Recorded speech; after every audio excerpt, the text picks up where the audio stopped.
ધાનેરામાં હિન્દુ મહિલાના ધર્મ પરિવર્તનનો મામલો ધર્મ પરિવર્તન અને વારંવાર દુષ્કર્મને મામલે પોલીસનું નિવેદન. આરોપી વારંવાર ધર્મ પરિવર્તન કરવા માટે દબાણ કરતો હતો. પીડિતા સાથે બળજબરીથી વારંવાર દુષ્કર્મ પણ આચર્યું હતું. પીડિતાને આરોપી ધમકી આપતો હતો કે કોઈને જાણ કરી તો મારી નાખવાની ધમકી આપતો. આરોપી અખ્તર શાહની ધરપકડ કરાઈ હતી અને તેની તપાસ પોલીસ કરી રહી છે. જે કે સિંગોર સાથે ભરત ઠક્કર ડીસા.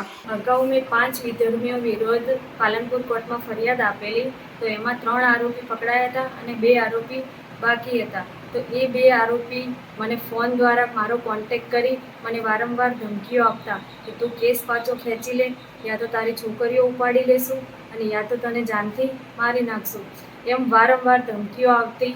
પછી એની ફેમિલી, એના પરિવારવાળા બધા મળીને મારો કોન્ટેક્ટ કર્યો અને અખ્તર જોડે વાત કરી કે તું એને અપનાવી લે, અમે બધી રીતે એને રાખશું. તો અખ્તર મને પત્ની તરીકે અને મારા બાળકને પણ અપનાવવા તૈયાર હતો. એ સમયે હું 4 મહિના ગર્ભ હતી. તો એના પછી અમે હાઈકોર્ટ પ્રેસિંગ દાખલ કરી.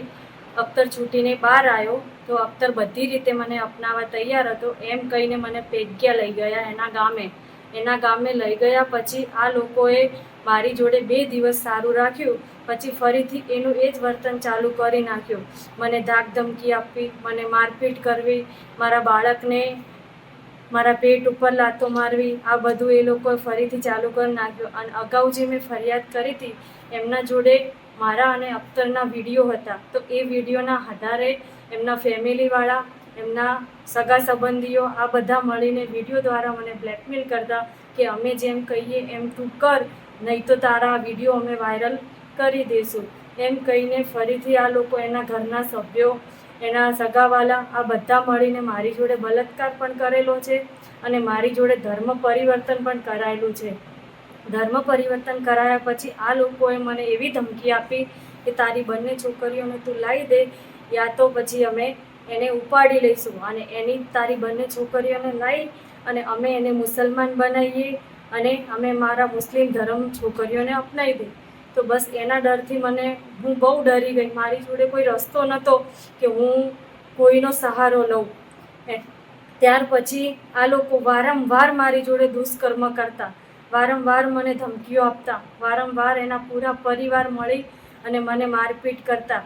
અને હાલ બી આ બધા જે આરોપી છે એમના વિરોધ મેં ફરીથી ધાનેરા પોલીસ સ્ટેશનમાં ફરિયાદ પણ કરેલી છે. અને હાલ બી એ લોકોના બધાના ફોનમાં મારા નગ્ન ફોટા અને વિડીયો પણ છે. તો આ વારે ઘડીએ મને ધમકી પણ આપે છે. એમાં આ લોકોની જલ્દીથી જલ્દી કાર્યવાહી કરવામાં આવે અને સરકારને બસ આટલી જ મારી વિનંતી છે કે બસ જલ્દી મને ન્યાય અપાવો. જો આ લોકો આવી રીતે કરશે તો અખ્તર, પછી સલીમ, આરિફ અને ઇલિયાસ આ લોકોના બધાના ફોનમાં ફોટો છે અને મેં ધાનેરા પોલીસ સ્ટેશન ફરિયાદ પણ નોંધાવેલી છે. અને જો આ લોકોને જલ્દી પકડવામાં નહીં આવે તો આ લોકો બીજી કોઈ પણ છોકરી, હિન્દુ છોકરીને ફસાવીને આ લોકો આવી રીતે કરે જ છે. એમનો ધંધો છે. અખ્તર સારી છોકરીઓ પણ ફસાવે છે, એમના જોડે હની ટ્રેપ બી કરાવડાવે છે. એટલે સરકારને મારી એટલી જ વિનંતી છે કે આ લોકોને જલ્દી સજા અપાવો બસ. ધાનેરા પોલીસ સ્ટેશનના પેગ્યા ગામની આ ગુનાના કામની ભોગ બનનાર, જેઓને તેના ઘરની અંદર આરોપી અખ્તર શાહ અને તેના પરિવારના 4 આરોપી સભ્યોએ વારંવાર ધર્મ પરિવર્તન કરવા માટે દબાણ કરતા હતા અને આરોપી અખ્તર શાહ નાઓએ ભોગ બનનારની મરજી વિરુદ્ધ વારંવાર શારીરિક સંબંધો બાંધેલા હતા અને આ બાબતે જો કોઈને ભોગ બનનાર જણાવશે તો તેને જાનથી મારી નાખવાની ધમકી આપેલી હતી. આ મુજબનો આ 4 આરોપીઓ વિરુદ્ધમાં ધાનેરા પોલીસ સ્ટેશન ગુનો દાખલ થયેલ છે. જે ગુનાના કામે આરોપી અખ્તર શાહની ધરપકડ કરવામાં આવેલી છે અને આગળની તટસ્થ અને નિષ્પક્ષ તપાસ ચાલુમાં છે.